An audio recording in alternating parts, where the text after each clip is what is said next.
times build character. This isn't just a show, this is real life.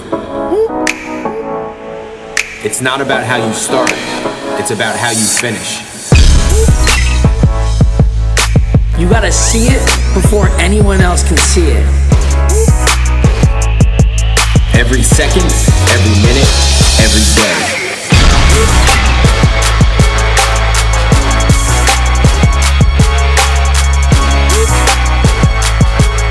We train for life. We got you.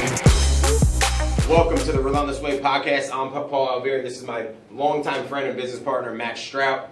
We are here as coaches and leaders in the health and wellness world. Our goal is, as always, to build and grow humans and focus on human development. We're going to utilize stories of our own and experiences of our members and our clients along their relentless journey and just people that surround us in our life. So we thank you all for giving us a listen, and we ask that you, as always, do that one thing and share from episode 1. We like having people start at that first episode to bring them through that entire journey as we work our way through. So let's get things started, kick things off. Episode 3 in the works right now, optimizing time by winning every hour of every single day. Let's get right into it, man. We're both anxious dudes. We come from an anxious background, probably a little nervous even coming into today. There's no beating around the bush. That's just how we operate. But we've learned to do many things along the way to optimize our time, to focus on those moments and getting rid of that feeling. So let's talk about a couple of those things that we do along the way that we built up to prime ourselves and help ourselves with that. Yeah, I think something for me that I heard a while back that kind of stuck with me is, if you really sit and think, the feeling of anxiety and excitement is almost very, very similar. So, like, I believe it's the perspective at which you could kind of take a step back and tell yourself, hey, like, maybe it's anxiety or maybe it's excitement, but then trying to evaluate, like, what's actually happening. And I think looking back on our real way back, like, childhoods of where it came from, and then kind of knowing who we are now, I almost feel like knowing who we are and how we operate is like we just want to really do good work. Like, we just want to put good work out, you know? We just take pride in everything that we do. And I think it's easy to get lost in being obsessed in the perfect work or trying to put out a perfect product. And I think it comes with time to learn that, like, you know, one of the quotes we like to say is progress over perfection. So I think in the beginning of our lives, you don't know how to deal with all that feeling, you know? So it feels like anxiety. It feels like a ball. I mean, I grew up, one of my hardest years of my life was 3rd grade. And I'll never forget it, but, like, I used to wake up in the mornings and, like, dry heave every morning before school. And it was a whole thing. Like, it was a thing where my parents had to help me out. And it was, you know, and I'm blessed to come from the, you know, the background that I did of having the support. And my parents came up with different tools and different things even then to try to help me build me up every day. And it just started snowballing from there. They built something we called, like, the confidence jar. And it was just like a jar, and I'd wake up, and if I woke up strong and confident every morning, I would get like $1 in the jar. And it started like that. I had one good day, another good day, another good day. And it just kind of built from there. And what it kind of just showed me was, like, yeah, the day is unknowing, right? Like, you don't know what you're getting into, and you could be excited about running into it, but at the same time, we all have that anxiety, you know? So I feel blessed, like I said, to have them laid out, like, different tools for myself to kind of help build it up. And I think Paul and I always talk about it, and when I think back even to that moment, like, it's crazy how, like, it kind of started with that, and then over the years you start developing your own tools and coming up with your own things. And the reason why I was so anxious in 3rd grade was my teacher, Miss Polly, was so regimented, she was so structured, and it gave me fear. Now, if you ask me who my favorite, I don't remember a lot of my teachers throughout life. I remember the really good ones. But my favorite teacher ever was Miss Polly now.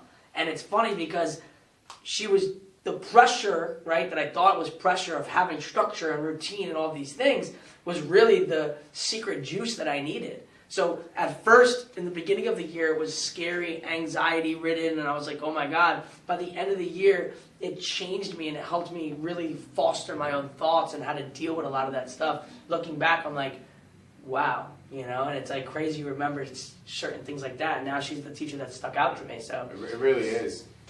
It's important to remember and recognize that everyone comes from some sort of place of anxiety, right? I mean, it's common. Like, we're talking about it now, but we're not just talking about it because, like, we're the only ones. You know what I mean? Like, everybody comes from a place of anxiety of some sort or some level to them, however it affects them. So it's important to develop tools. You bring up the word tools, regimen, schedule, tasks. The goal for us, which we really want to harp on, is to win, right? Like, everything we do is to win. Yeah. Win the day, win the moment. You know, whether it is true competition, we bring true competition into it. I believe that that's where the fear settles in a little bit, because you're scared, you're worried about losing, you're worried about failing. Mm-hmm. That builds up to anxiety. Mm-hmm. For me, that's really what it was at the core. I was, as a young kid, as a young child, I was not a perfectionist. Like, I don't want to say that that's what I went for, but unknowingly, like, I wanted everything to work out good. Like, I just wanted everything to work out in line, in order. I come from a background of, there is a lot of structure, there is a lot of organization, which helped, but there also is, on the other end of that, on another side of my family, it's more like off the cuff, like kind of on the fly. So that helped me along the way, seeing both worlds. Mm-hmm. But the tools that were built helped me. I'll go back to elementary school with you. Mm-hmm. Rosenauer Elementary School in Jackson, sitting at the desk back of the classroom, because that's where I was moved to from the classroom across the hall, because I was so anxious and nervous about going into this teacher, Miss Grodzinski's class, right? And it's funny because you say it, and like, I never thought of it that way, but it's so true. Like, I was removed from that class because she was probably a great teacher and organized and structured and everything that I am now and that we became to be and that we're becoming. They moved me across the hall to Mr. Tramontano. I was a little more comfortable because he was cool, but that's what I needed at the time. I needed that. I needed someone to maybe not have that developed already, all that structure, but to help me build all that. Mm-hmm. And I sat down, and one of the funniest things but simple thing was a little thing of silly putty. That was the first thing that he gave to me. It was a little thing of silly putty I kept on my desk. Something to distract my mind. First part is distracting Paul, right? Distracting me. Same thing, dry heaving, nervous, going to the nurse, trying to leave, trying to get out of school. That went all the way up to in the middle school, you know, led into Little League times, to competing in sports. So, well, definitely, I want to get into all that. But what I really, really want to talk about is the focus on the smaller tools, the finer things that we use. Some little tactics, little ways of being organized. My go-to is scheduling. Just for me, that's my go-to, is scheduling. Understanding, though, when I put that stuff, that things are still subject to change. Yes. But scheduling was important for me. Yeah, that's such a good point. You have a lot of things, too, that are important for you, you know? Yeah, I think it comes down, like you're saying, to the time management. Like, time, we've done one of our original discussions we did, and we called time is our greatest currency. And to me, that is one of the greatest ones, because I think it's like the glue to everything. So when I study great leaders in all different spaces, one thing I like to always remember is, like, there's 168 hours in the week, there's 24 hours in the day, and it's all the same for all of us. So what is the separator, right? And it's how people own and delegate and prioritize their time.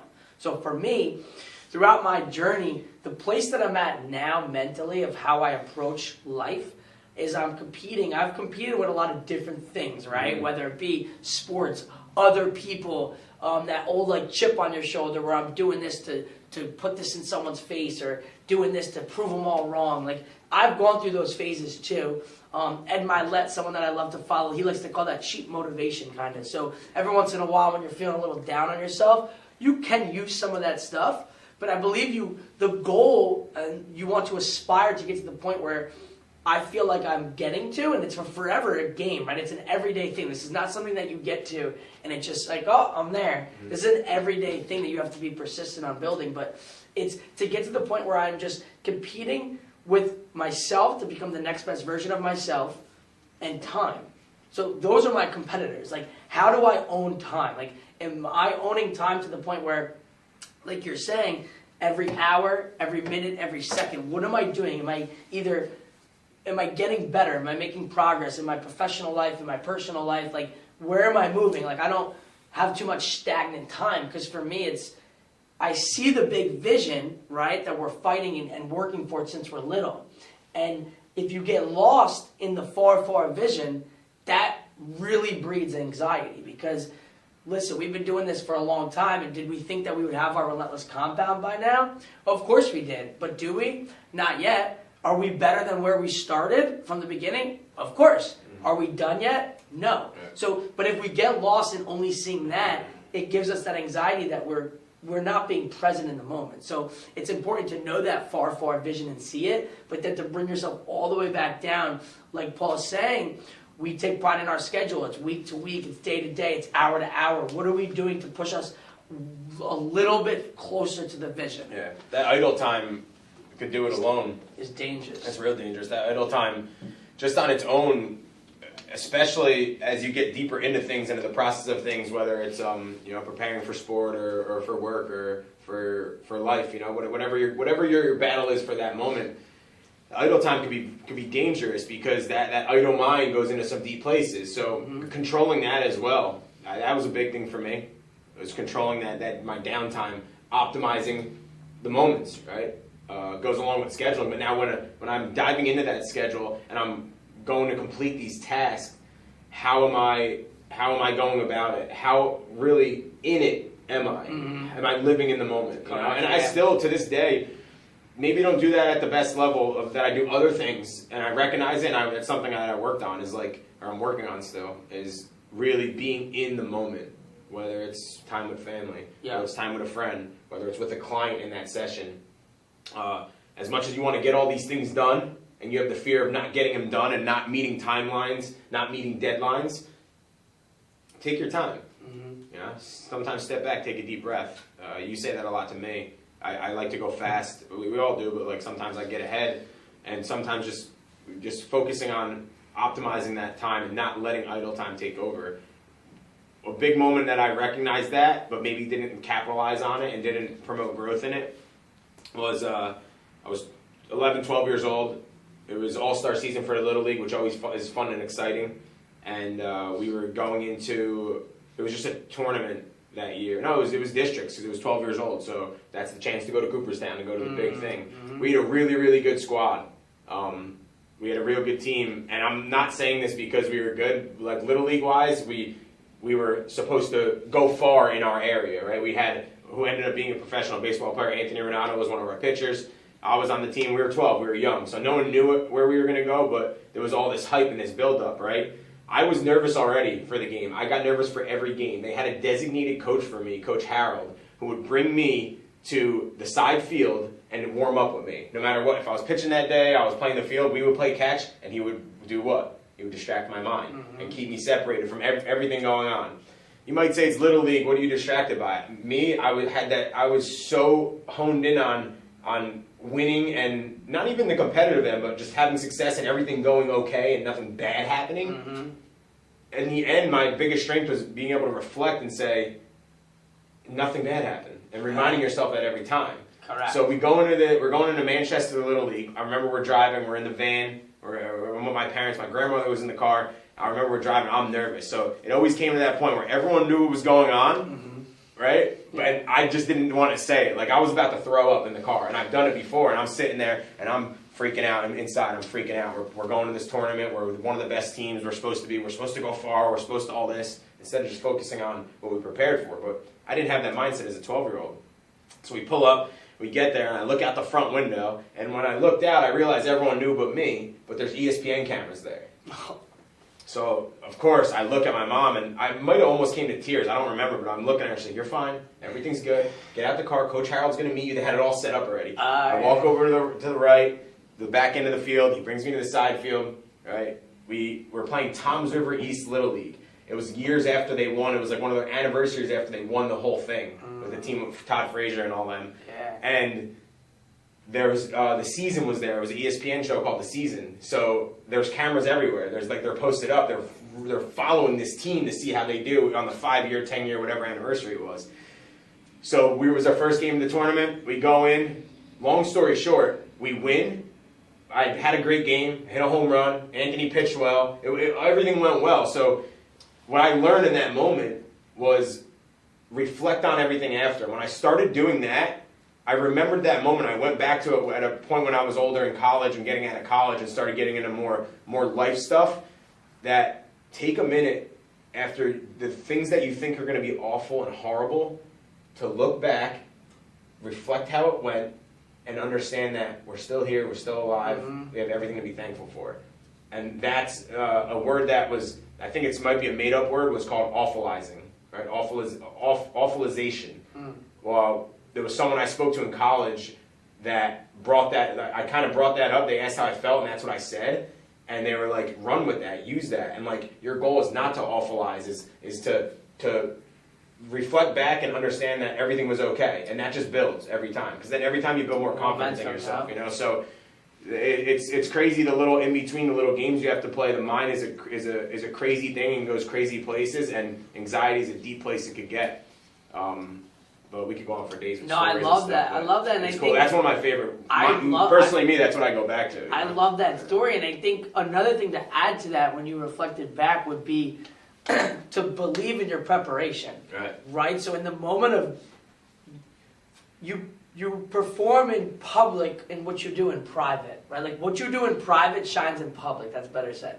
So I think sometimes we get away from in putting our head down and preparing ourselves so that when it is time and it's game day, let's say, right?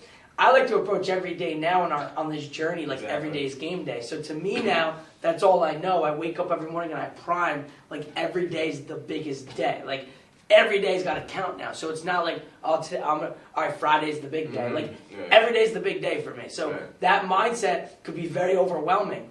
But what we've done is we've created tools. So like one of my greatest little tools that I like to do is called bookending the day.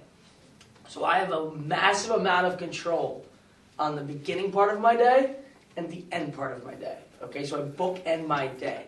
Why? Because all this on the in-between, I'm scheduled, right? Like I can tell you everything I have scheduled in my day for every second of the day. But the reality, like you said earlier, is everything is subject to change. So if I know I have the consistency on the ends, then as things get a little messy in here, I know in my mind, I take a deep breath, I assess the situation, I roll with the punches, I make adjustments, I make movements, I get the job done, I find solutions.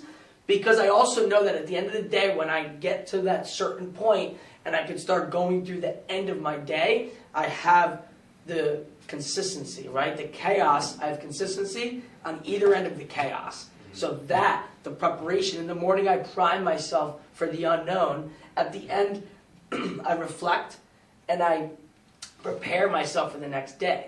So it's just this beautiful cycle now. And knowing that I have that consistency, it gives me peace in my heart to know, like, no matter how crazy this gets, we've come through building this movement from zero, from nothing, day in and day out, figuring it out, not knowing anything about business. We were just passionate about helping people and coaching people and watching kids grow. And next thing you know, now we're doing a business. Now we're getting a landlord. We're getting insurance. We didn't know. We were 19 years old, just winging it and figuring it out. And I think where it all settled was, number one, we always had each other, right, to kind of just know that we're like, all right, we'll figure this out together.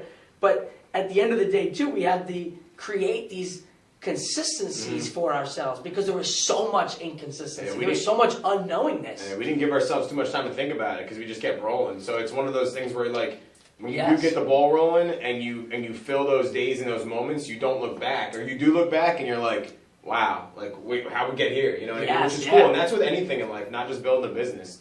With anything. Exactly. That's the truth. I want to leave off, start closing it off a little bit. I want to ask if you could leave people listening today for just today, for the day that they're about to attack or the next day that they're about to get into or the moment they're about to get into, with words of advice for how to operate today. You know, some type of live in the moment type shit. Yeah. Like, what do you got for them? You know what I mean? I would say by starting out with a critical daily task list. A shout out to our boy Andy Frisella.